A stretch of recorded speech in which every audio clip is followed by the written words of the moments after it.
टीव्हीकेचे प्रमुख विजय थलपतींच्या शपथविधीवर सावट कायम आहे। बहुमतासाठी लागणारा आकडा नसल्यानं शपथविधीबाबत अस्पष्टता आहे। टीव्हीकेला सत्ता स्थापनेसाठी अद्याप 5 आमदारांच्या पाठिंब्याची आवश्यकता आहे। आवश्यक बहुमत नसल्यामुळे राज्यपालांनी शपथविधीसाठी मंजुरी दिलेली नाही। तमिळनाडूत सरकार स्थापनेसाठी 118 आमदारांची गरज लागते। थलपतीच्या टीव्हीके अर्थात तमिळगाव वेत्री कळघमकडे 108 जागा आहेत। बहुमतासाठी टीव्हीकेला अजून 10 जागांची गरज आहे। स्वतः थलपती 2 जागांवरून जिंकल्यामुळे त्याला एका जागेचा राजीनामा द्यावा लागेल। त्यामुळे टीव्हीकेचा आकडा 107 होईल।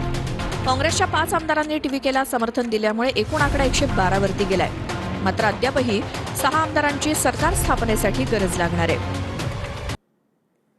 विजय थलपतींना सरकार स्थापन करू द्या असं म्हटलेलं आहे एम.के. स्टॅलिन यांनी। आम्हाला कोणतेही घटनात्मक संकट नको असं एम.के. स्टॅलिन यांनी म्हटलंय। तमिळनाडूमधील सरकार स्थापनेवर माजी मुख्यमंत्री एम.के. स्टॅलिन यांची भूमिका आहे। 6 महिने आम्हाला कोणालाही डिस्टर्ब करायचं नाही असं देखील त्यांनी म्हटलेलं आहे।